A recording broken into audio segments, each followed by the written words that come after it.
Dynamite. It occurred. It was a thing that happened. There was a lot of vignettes and promos. We're going to talk about that. But first, we got to get into news and notes, which is going to be quite substantial. Let's talk about Penta and Phoenix. Pentagon went on, I think, Instagram. He also went on Twitter, essentially saying that his current is AEW. Please stop gossiping. Then Conan did a video in which he promised that there will be a What Goes Around Comes Around 3, because this was What Goes Around Comes Around 2. So there is a belief that Conan is helping the Mexican talent get into WWE. He's siphoning them away. And that is Conan being the devil in the ear of Pentagon and Phoenix. And he's saying it's him without saying it's him. And it's a real interesting scenario, considering the state of WWE and AEW. You know, a lot of people are looking at WWE and they're saying, man, look at what's going on with Dragon Lee. Look at what's going on with Stephanie Vaquer. Dragon Lee has been on the roster since January or February or something like that. He's done nothing except they shoved him in the LWO. Stephanie Vaquer has been signed about a month, a little over a month probably. She hasn't even made a TV debut yet. And that has frustrated a lot of, especially the Mexican fans, because they're like, she could have finished her dates by this point, because they allowed Julia to finish her dates. But then again, they did a show in Mexico the week after AEW, she worked with AEW. So basically they wanted her on the Mexico show. That's how it is. So a lot of the Mexican wrestling fans are pretty upset that Phoenix and Penta are leaving. Some of them don't really care. They just kind of want to see how it's going to be in WWE. But it seems to be the revenge of Conan going on with this situation. And there's an issue between Conan and Tony Khan. And this is his way of getting back at them, is to kind of get the Mexican guys out of there. This is kind of how this has been Conan's thing for a long time. He's always been the liaison between the Mexican talent and the offices. You know, he was the guy who brought all those guys in ECW. He was the guy who brought them all in WCW. He is the guy who brought, I think, all of them into TNA. He's the guy who bringing them into AEW, and now he's the guy taking them to WWE. So, I mean, cannot be underestimated the amount of stroke Conan has in the Latin market, and it seems to be working. But for now, Penta says that their current is AEW, but the AEW office doesn't think that Penta and Phoenix will re-sign because they have been refusing to do business. Fightful is claiming that AEW sources are telling them that the Lucha Brothers do not want to do business on their way out like others have done in the past. Basically, they don't want to lose on their way out. They just kind of want to disappear, vanish. But it's an interesting scenario that they've got themselves in here. And look, I don't know if all of this is even worth it, because I don't know what Penta and Phoenix really bring to WWE that it's worth all of this arguing and this fussing. I just don't know if they're worth it. Speaking of which, Daniel Garcia is another one.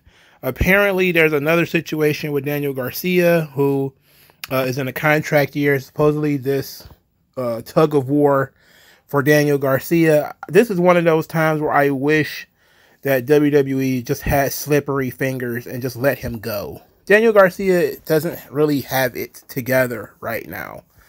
He's pretty decent in the ring, but personality-wise, I don't think it's really clicking yet. He's a very young guy. I think he's like 24 or 25 or something like that. Give him a couple of more years. Give him till like he's almost 28, 29. Hopefully he doesn't tear up his knees or his back or something. And let him stay in AEW. You don't need him. NXT, you're filling NXT with young athletes all the time. Sure, you want somebody with some indie talent in there.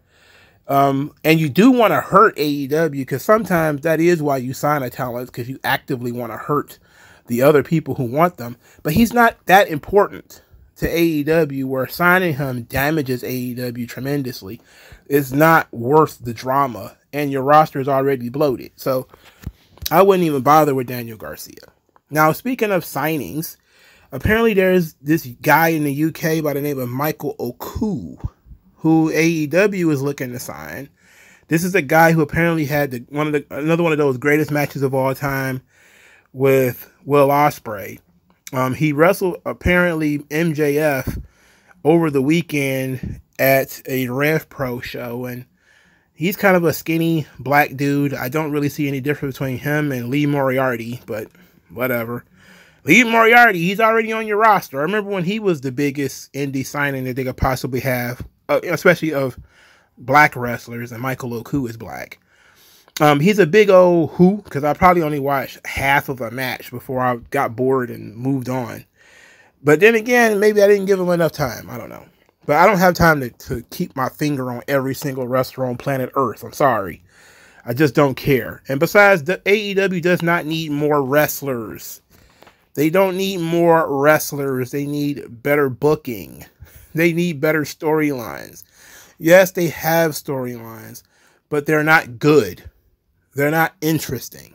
Their characters are not interesting. The characters are not over. That's why the buildings suck.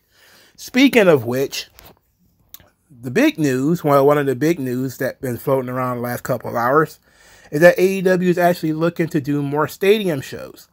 There's conversation from, I think, the Sporting News that claims that AEW is looking to do a stadium show in Australia, which, that's pushing it. You know, it's pushing it. I think, personally, I'm just going to throw this out there. You shouldn't do a stadium show somewhere WWE has been recently. I know this is why All In worked. All In last year, we're going to talk about that again because MJF is talking about it. But what All In worked last year is WWE had not run a show in London in years. So when a show came to London for the first time in decades, people were like, holy hell, Gulf. We got to go to this show, Gulf. And they did. And they grabbed them a pint of ale on the way, and they hopped on a trolley or whatever, and, you know, and they went to the show. WWE just did a show in Australia. Even if AEW does the show next year, WWE has already hit that market. And as far as I know, the tickets are going to end up being quite expensive. And I'm not sure they're going to be able to get the bundle out of the government that WWE got. Let's say that they do. If they do, then run the show by all means. I mean, I don't know why it needs to be a stadium show, considering I don't know what their market is in Australia. I would imagine Tony Khan probably knows that better than me. But then again, he's also likely overestimating how popular they are in a place like Australia. But Australia's a pretty big continent, and there's more than enough people. The issue is going to be whether you got the fans to fill the building. There was also some discussion about AEW running a stadium show here in the good old United States, supposedly somewhere in Texas, Dallas area. And I can almost guarantee you that won't work. And I think actually Tony Khan has come out and said that they're not looking at that. Because if you look at their regular arenas, they're not even getting 5,000 people regularly on their television shows. I doubt sincerely that they have a card that they can put together in the United States that'll get 15, 20, 30,000 people. I just don't see it. It's a waste of money. And that's kind of how I feel when it comes to Australia. Now, Tony Khan has the money to waste. If he wants to waste the money, he's got the money to waste. But I think it would be better if you fill a building, even if it's a smaller building. I also like the idea of them going places that WWE has not gone. Now, I know WWE is starting to really hit the global market kind of hard. They just did a show in France. I've heard they're going to do one in Italy probably next year. They've hit Puerto Rico. They've hit Germany, about to come up with Bash at Berlin. You know, so like, I think AEW should start trying to go places that WWE doesn't go or doesn't go that often. Like Japan can hold both. You know, Japan and Mexico. I think you can, because WWE is going to eventually do a pay-per-view in Mexico. It's just inevitable. that would be the reason they're signing. If they're going to sign Penta and Phoenix and Stephanie Vaquer and whoever else is out there Mexican for them to sign, it will be because they're going to do some kind of big show in Mexico. I also heard, just a little thing I heard, that that's where the Ray and Dominic thing is going. That they're going to have Mask versus Hair in Mexico whenever they had that pay-per-view. And that would be huge. It would fit the culture and everything. But AEW is just going to markets WWE has already gone to, especially recently within the last couple of years. I don't think that that's really a big deal. Like, I don't know if AEW is big enough or popular enough to be a global brand yet. You could be a bicontinental brand where, hey, it works here in the United States sometimes, and it works over in Wembley for your big show. But we're seeing diminished returns for the AEW All-In show, where it's not to the same number as it was last year. And it don't look like it's going to get there. No matter how many gimmick matches you throw on this show, it barely looks like you're going to fill half the building. Maybe half. And half the building is at about, 45,000? Maybe? Thereabouts, maybe 42,000? And I think they're probably going to be struggling to get there. It's better if you run a building that you can fill, instead of trying to run a building because it has a name or because it has the seating capacity.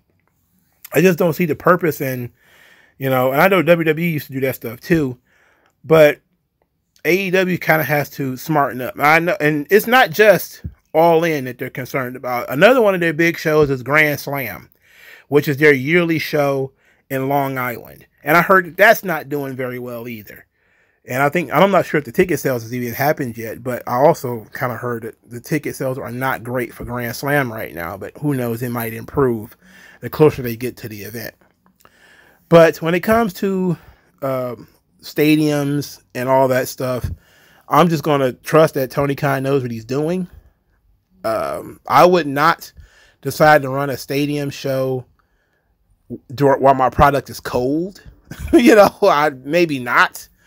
Maybe you should hit some different markets, different buildings. Again, you should be trying to do something different than what WWE is doing, So running in a different country, in different markets, in a different building, it could be fun. That could be your way of trying to go global. And you probably could say, well, what's some ideas of a place that AEW could go?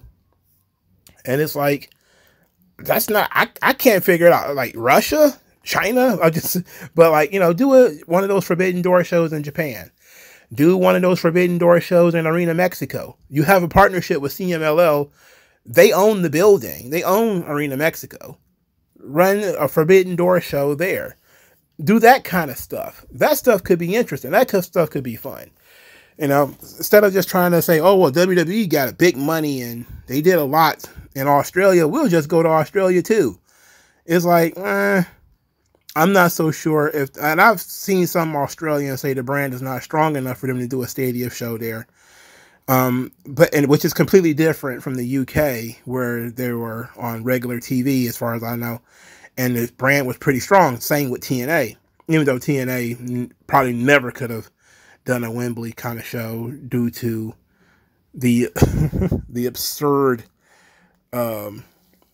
taping schedule of TNA. It never would have worked. It just weren't that popular.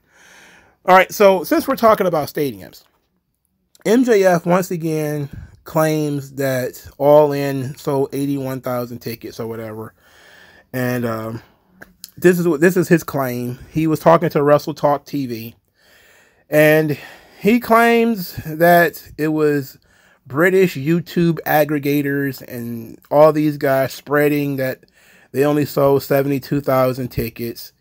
And they claim WWE PR is the one that spread all this around, when it was actually WrestleNomics who went to the government of England, which of the Brent Council or whatever, that said it was 72,000.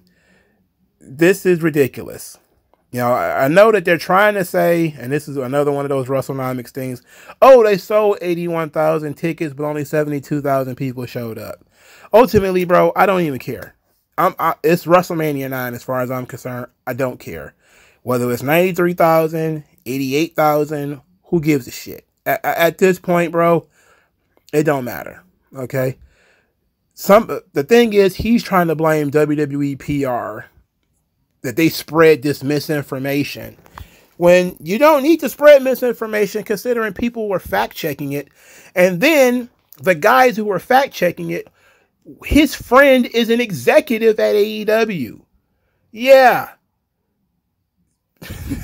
Brandon Thurston has a friend that is an executive at AEW. This is not some WWE ploy to set you guys up to make you guys look bad. That's absurd. So you could tell that MJF is kind of full of shit. So then he also talks about the situation with Britt Baker, where he claims that it was blown out of proportion, that he never punched the wall and, was yelling at her. This is kind of consistent with the story that came out a couple of days afterwards, that there was a confrontation between the two, and then he walked down the hall and punched the wall. And he was pretty upset about it. And I just shrug. Yeah, it might have been taken out of context. Again, that's why you don't listen to gossipers. People who gossip, sometimes they get things wrong. Sometimes they tell you something and these two things are not connected in the way that you think that they are. I am inclined to believe that he did not punch the wall or throw a punch in the vicinity or in the general area of Britt Baker, because they wouldn't have had no choice but to suspend him at that point. So everybody who's asking the question, I still want to beg the question, why did he go into the women's locker room? That's still an important point. But I was more focused on the, aggression element of it. Like, was Britt in any danger? And them two arguing with each other, who cares about that? But him barging in a women's locker room, that could put other women in strange situations. And him punching the wall could be, an aggressive situation, because who knows what the context was for the punch. And it seems to be apparently over because Britt Baker's on TV, so it is what it is. Not a big deal anymore. Nobody cares about it anymore, apparently. But the British YouTube guys, I guess, asked him about it, so he answered the question. All right, so let's get into this show. Oh, my God. Hikaru Shida was defeated by Mercedes Moné. This match was 12 minutes, maybe, and they could do better. They could do better. The finish, Hikaru Shida she hit Camille with the stick, her kendo stick. This led to Camille booting her in the face. This was all behind the referee's back. Well, as Shida rolled into the ring, Mercedes hit the Monet Maker and pinned her. So Mercedes wins. It was mid. It wasn't the best match in the world. Definitely they could have done better. After the match, Britt Baker's theme music plays. Camille does stupid bodyguard thing by going on the ramp and, come on, I'm ready to fight you, come on. Then she goes and attacks some person in the crowd, because the last time Britt Baker was in the crowd, she was dressed as some Shinigami or whatever. Who cares? Anyway, Britt Baker did the usual, because this is cliche now in wrestling. She came from the crowd behind Mercedes, tried to put Mercedes in a submission hold, which makes no sense. This is a fight. Why would you grab a submission hold? And it's not like a standing submission, like a headlock, and you took her over to pound her out. It was just, I'm going to put you in a lockjaw, and this took forever. Before Camille ended up pulling Mercedes out of the ring. And that was the end of that. This is not going well. I can tell you, this is not going well. You would think, though, with the caliber of talent these two girls have, this thing will be going a lot better. It is not. None of this was very good. We got a backstage scene with Hangman fighting Jeff Jarrett. We don't know why. This is from last week. And then that leads to Hangman fighting Jeff Jarrett again this week. And Hangman Page having a match with Jay Lethal, which I had no interest in watching. Hangman Page won that match. I don't know what the purpose of any of this is. I don't know why they're mad at each other. I know Hangman Page beat Jeff Jarrett in the finals, well, in that tournament, but that was over a month ago. I don't know what's going on, nor do I care. Whatever. Let's just move forward. They showed a vignette for Will Ospreay and MJF, which includes the MJF angle at Rev Pro with Michael Oku, where this situation is about Will Ospreay talking about how this is his legacy to take AEW to a new era. Well, this is for one of the mid-card belts. Maybe he should be fighting for the world title if he's talking about taking it to a new era. Pac showed up. I was like, oh, this is very interesting. He reminded everybody that he was the #1 contender for this title, and he's tired of being manipulated and overlooked, etc., etc., and he wants his revenge, but he says, it's okay. I'm like, oh, no, it can't be okay, though. You want a match to be the #1 contender, and now you're saying that your big match at Wembley, your Wembley moment, is going to be taken away, and you're okay with that. It's okay, because you're going to fight them 2 weeks afterwards. What? That doesn't make sense. Why are you okay with this? You're a very nice bastard. A very ignoble bastard. Thank you very much for your generosity and patience, Mr. Angry Midget. Come on. It's clear that Tony Khan forgot that Pac won that match, and now we're trying to pass it off. Why not just have them do the match before, before Wembley, but they're going to do it afterwards. I guess they're going to do it at All Out. Whatever. It doesn't matter because he's not going to win, right? So it doesn't matter. Darby Allin, he did a promo on Jack Perry. He says that he was killing himself for chump change on the indies, and says that he knew something needed to be done because he was homeless, but he wanted to go somewhere. He heard about AEW, a place where they just let you be yourself. And then he says he heard about AEW signing Jack Perry. He says, who the fuck is Jack Perry? Jungle Boy Jack Perry. Jungle Boy. It's more specific. Then he says, oh, I found out this is just a place where the elite can hire their friends. Then he says that Jack Perry doesn't treat AEW with any respect. He takes it for granted. He says, you add nothing to AEW. And after that stunt you pulled last year, he wishes that Jack Perry had gotten fired. But he says, at least Jack Perry is finally being himself. That was kind of stiff work there by saying, hey, you don't add anything to this roster. You don't sacrifice anything. You suck. You only got a job because you're friends with the EVPs. It all works in storyline. But, it's all like 100% real. Because I kind of follow the indies. I never heard of Jack Perry before he showed up in AEW. Never heard of him. So, it is what it is. But, I don't understand why these guys are so happy to work indies for no money. And then be like, I could have gone to WWE because they did offer Darby Allin a contract.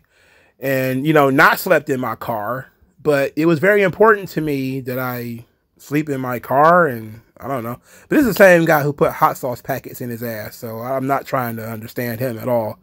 Fuck Darby Allin perpetually for what he said about Kurt Angle. So hot sauce asshole guy can fuck right on off. I don't care what happens to him. He should be going back to living in his car, but I guess he's a very useful crash dummy. Anyway, Darby Allin gets attacked later by Jack Perry. Jack Perry then chop blocked him, assaulted him, then crushed him with a door of some description. Then called him self-righteous and says he only really sacrifices because he only cares about himself. Then challenged Darby Allin to a coffin match, to which, of course, Tony Khan immediately made that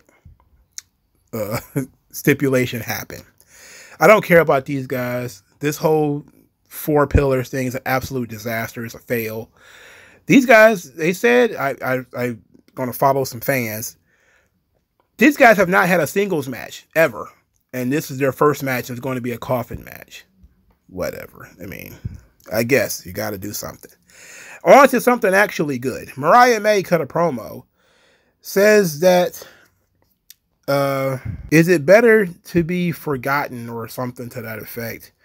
It says better to be burned or to go up in flames. She says that she copies all of Tony's successes, but never any of her failures. And that last year, Tony failed at Wembley. She will not be copying that. And she says that Tony's biggest mistake was being alive during her time. Says that Tony wants to be a star, but it's time for her to burn. And one day, people are going to ask what happened to Toni Storm. I do like this promo. I thought it was pretty good. They're doing a good job of making Mariah May menacing and not, it's creepy, but it's not spooky girl. There's no shadows. There's no dark makeup, nothing of that sort. It's just her cutting these really weird promos. They're not cringe. They're actually pretty good. Mina Shirakawa, she showed up. Boobs out. I mean, I just couldn't take my eyes off of them, for God's sakes. I'm not sure if she's coming to this country permanently or not, but she came all the way to America to cut a promo in broken English, basically saying she hasn't talked to anybody. She hasn't talked to Toni Storm. She hasn't talked to Mariah May. She's never seen Toni Storm so obsessed or Mariah May so vicious. And she hopes that nobody gets seriously hurt at the pay-per-view. It's like, but somebody has already been seriously hurt because Toni Storm got stabbed in the head with a shoe. Did you miss that part? We're always beyond nobody should get hurt. They had a silly triple threat match between Orange Cassidy, Roderick Strong, and Kyle O'Reilly to be the #1 spot in the Casino Gauntlet, which is a world title match at Wembley. I don't understand why you want to be #1 in a gauntlet. Isn't #1 the hardest spot to be in? Why would you want to start the match? Maybe I'm misunderstanding something here. Maybe I'm low IQ. But why would you want to start a gauntlet match? How long is this gauntlet match? Whatever. That chubby potato guy, Ishii, ran to the ring at some point too. There's been a lot of discourse online about this guy. Because a lot of the Japanese wrestling fans, they swear by him. And a lot of the American fans are dumping on him. People are saying, oh, he's one of the greatest wrestlers of all time. He's so good. He's so respected by his peers and blah, blah, blah, blah, blah. And I think those guys are living in denial, If somebody was really one of the greatest of all time, it would be cross-cultural, if we're being honest. Sometimes you could say, okay, this guy's one of the greatest wrestlers, and you just kind of being hyperbolic because in other places, nobody knows who that fucking guy is, and nobody would care. He's not Inoki. He's not Baba. He's not even Tanahashi or Okada. He's not on that level, And I've seen Tomohiro Ishii when he was younger. He really sucks now. He's very bad now. He's terrible. And he had a match with Swerve on Collision that people were mocking because of how terrible it is. Again, he's shaped like a thumb with arms and legs. I mean, it's just a disaster, man. It's not good. And it's never been good. It's never been that good. Oh, he worked stiff. So what? They all work stiff. I mean, I just never have been impressed by Tomohiro Ishii. I'm not going to be one of these people who thinks that he's great because Meltzer says so. I don't care what Meltzer thinks. So this guy doesn't rate as far as I'm concerned. All you Puro fans out there that's trying to sell me on him, go fuck yourself. I'm not obligated to like every Japanese bum that you put on television. He's a bum. And he was no-selling Swerve's offense. That makes Swerve look like a bum. And I only saw clips because I don't watch Collision. So maybe the match turned into goddamn Bret Hart and Shawn Michaels after, he no-sold Swerve's elbow smash. But I'm pretty sure it didn't happen. They did a stand-up face-to-face between Claudio and Okada. I don't know why this is happening. Claudio says that he is going for the title, and he always felt like this title was his title, and he plans to win this championship. And Okada says that he is very passionate, but Okada is the greatest tournament wrestler of all time, will beat Claudio, and this says, good luck, beach. To which Claudio then fired up as Okada walked off and says that he's hoping this guy doesn't show up at Wales next week. because they're going to be in England next week. No, Wales. Wales is not England. Okay. All right. Whatever. So apparently they're going to have this match on Dynamite next week, not at Wembley. All right. So he says he hopes the Rainmaker shows up, the guy who won 4 G1s. He says that not the guy who's the lackey for the EVPs. Then says that Okada's going to have 99 problems and this bitch will be number 1. Which everybody was like, ooh, that's good. That was hard. That was got Claudio's going in. That was his best promo of all time. I was like, yeah, it's probably the most, start she's ever used in a promo. But it was just okay. It was just okay. My question is, are both of these guys going to get left off of the Wembley card? Because this is... Look, who cares about this belt? It doesn't matter. I don't want to put more thought into it than I need to, okay? So, Claudio, Okada next week ought to be fun, at the very least. Christian apparently did something where he jobbed out both the House of Black and the other team that was the Bang Bang Gang. He jobbed everybody out. So now there is no number 1 contender for the Trios titles. And then he claims that the Trios belts are just a vehicle for him to get back to the world title, which of course buries the Trios belts, but then again, nobody cares about these belts anyway. Boy, Jay White getting injured. That sucks, huh? Hook, really bad promo. Exceptionally bad promo. Comes out, look in my eye. You look what you did to my eye. But I can see out of the other eye, Chris. I can see out of the other eye. I'm like, oh. Oof. He ain't got it. Whatever it is, he ain't got it. No. He should probably have been a little bit more silent. Maybe the strong silent type was his gimmick. Anyway, Jericho says he'll only fight him at Wembley. Says that he has 2 caveats. One, this is his final chance. If he leaves, he has to leave the Jericho vortex forever. And 2, he has to beat Big Bill next week. Hook accepts and then butchers Jericho's old line by saying, you will never, ever be the same again. Like, bro, this is terrible. Look, Hook is a young man. I'm not sure how young he is. I don't know how old he is. He's not older than 28. So he's probably like 26 or something like that. He's a young guy. He needs to take some speech courses. He needs to learn how to talk, how to protect his voice, how to bring out passion and intensity. This was not good. It wasn't Sammy Guevara level bad, but it was close. All right, it was pretty close. It wasn't Wheeler Yuta bad, but it was pretty close. I swear to God that the best thing for Hook is for him to lose to Jericho, get away from this goddamn belt, and get into the regular part of the show. Hook just being this guy who his entire orbit is this FTW title. Like, he literally only exists to wrestle for this title and feud for this title. I get that it's his, it's an heirloom for him, but that's all it should be. It's his legacy as the son of Taz. If he wins it, retire it. Just, it's over. And then put him into regular feuds, regular tag teams. He's been around for too long for this to be in the position that he's in.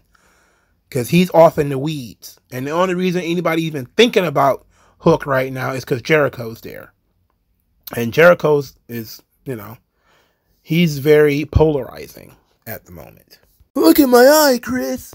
You burned my eye. You took my eye. I can see out of the other one just fine, Chris. I can see out of the other one. I can fight. I'm like, oh my God. This is not good. That was not good. That was not good. That's 2 weeks in a row. Okay. Hook. Bad. 2 weeks in a row. Last week was physicality. He threw up 400,000 forearms and they all look terrible. Now he's cutting a promo, staring right at the goddamn camera and showing no passion, no intensity, no charisma, and his voice is not strong. I don't get it. This sucked. I don't know how you're supposed to save these young guys, because AEW keeps bringing in young guys and they're physically interesting at the very least. Like Hook is smooth in the ring, but my God, promo and personality is in the toilet. Please, somebody got to do something. All right. They had the Acclaimed versus the Young Bucks. This match went on forever and ended in disqualification because FTR Bald attacked one of the Young Bucks, causing a disqualification. This led to a slight brawl of everybody in the ring before the Young Bucks fled. And then Christopher Daniels made FTR versus the Acclaimed a #1 contenders match on Collision. So the Young Bucks, instead of forcing them to wrestle in a triple threat match, they decided to have another match on Collision. Look, I'm okay. I expect it to be a triple threat match anyway. But this is not good.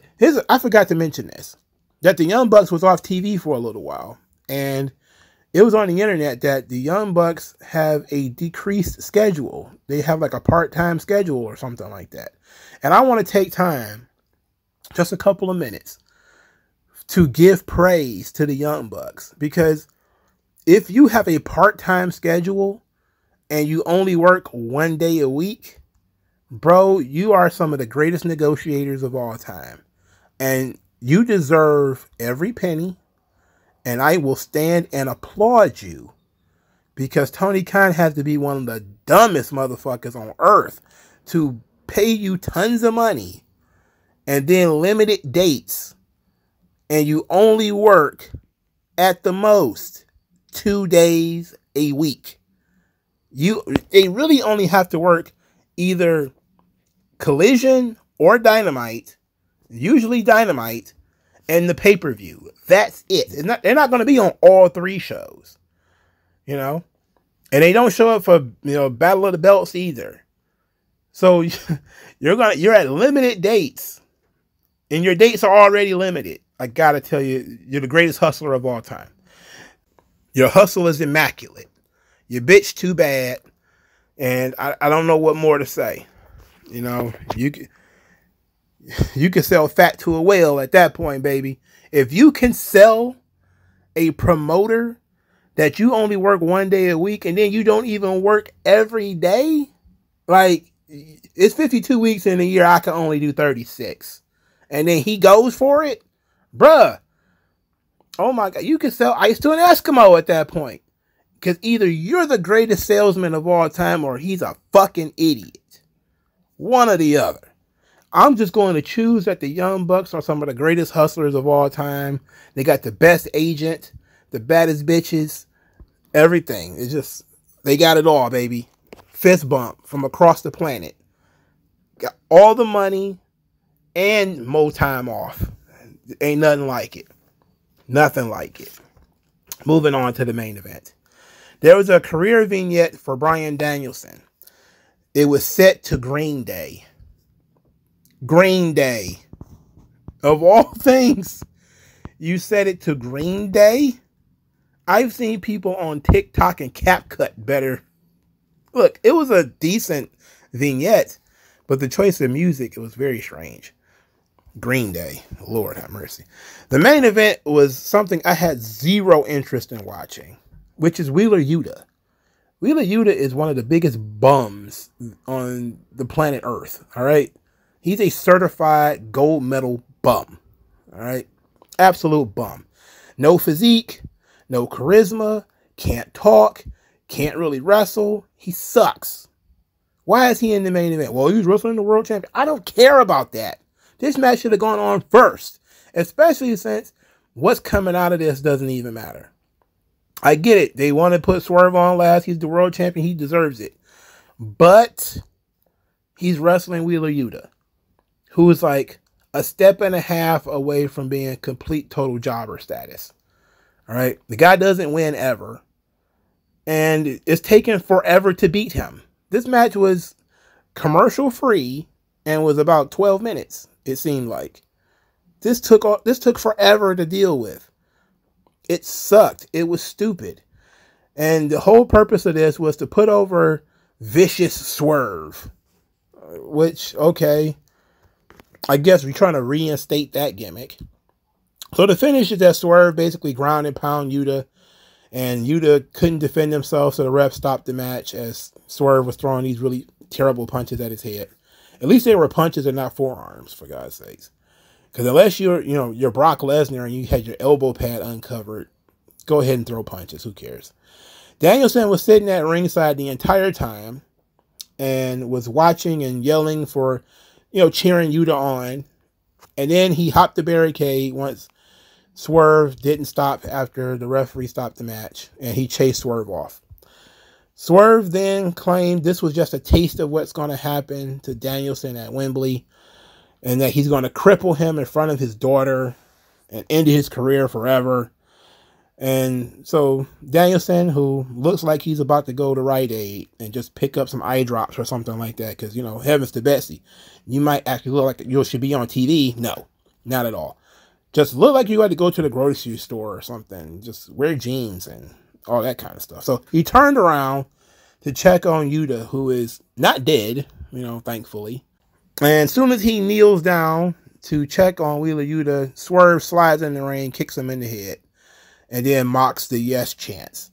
So they're making Swerve officially a heel, which is better for him. It's also better for Danielson. There is a lot of questions about whether Danielson's going to win or not. Danielson is doing interviews basically talking about how he needs more surgery and he can't keep doing this. Why is this guy doing interviews basically saying, I shouldn't be wrestling this match, but I'm going to do it anyway? I know he's been doing that for a couple of years now, but at some point it gets reckless, doesn't it? For instance, he went on his wife's podcast and says, the odds are I'm probably going to have neck surgery before the end of the year. What? He says, a lot easier to imagine my life going forward without me wrestling. It's hard for me to imagine me keeping doing this, especially with the last year. This, at some point, and I know we've blown past all of these stop signs, and that's what's going on with me when it comes to Danielson. He came back, after his severe concussions and all that. He worked through that. He came back strong. He was really good. And then, there was some injuries here and there, no big deal. He goes over to AEW, more concussion issues, broken arm issues. Contract's supposed to be up. This is supposed to be the last one, yet he's still here. Then the contract is up, and he's still wrestling after the contract is up. And now he's saying, oh, my neck hurts. I think my neck is going to need surgery, and he's still going to wrestle on it. It's like we're blowing past way too many stop signs. It's like, okay, there's one or two. All right. And maybe it's just me concern trolling. But if the guy is openly coming out and saying, I'm broken down, this is not going to last, maybe we should just put Swerve over, solidify Swerve as the world champion, and have him beat Danielson and call it a day. There was a time where I would have been okay with Danielson winning, just to drop it to somebody else immediately after, because I think All Out is 2 weeks later. Just have him drop the belt 2 weeks later to somebody else. But now I'm like, he don't even need it. And I know that he doesn't even want it. They're going to try to force it on him. They're going to pin it to his chest like a Boy Scout. Like, here, you got to take it. And even I said that he needed to take it. And that AEW would be foolish to let him go by without winning it. They need it for their legacy, for their video packages and everything when it comes to the World Championship.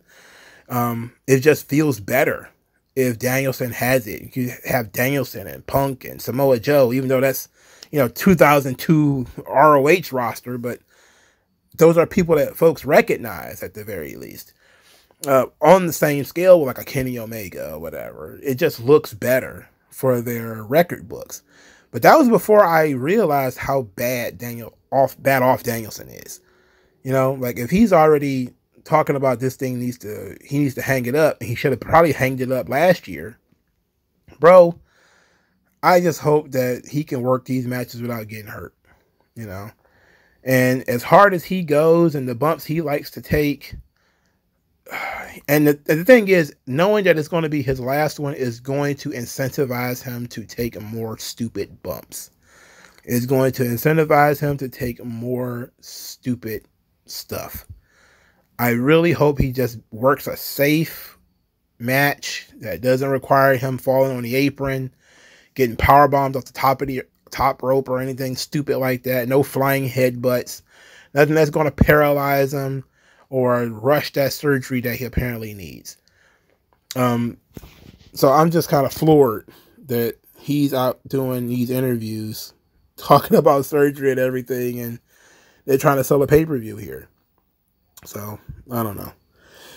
But that was the show, Dynamite. Not very good as usual.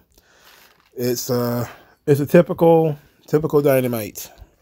Bunch of long matches featuring people nobody want to see, and matches that feature people kind of want to see are one-sided or completely nonsensical due to bad booking or poor storytelling, and there's no real interest or intrigue in what these characters are doing.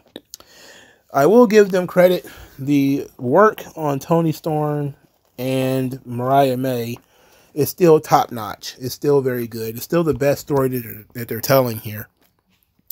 The Swerve story is actually not bad either.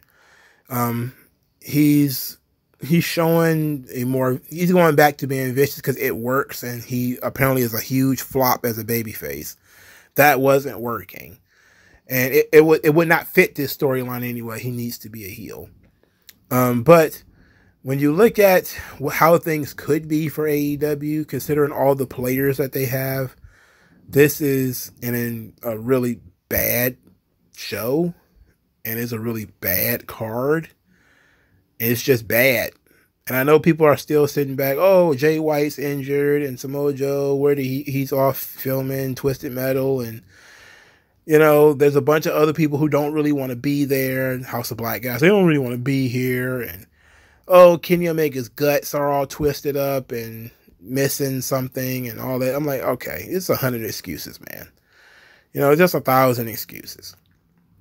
It wasn't that great when all these guys are floating around anyway. It was better, but it wasn't that great.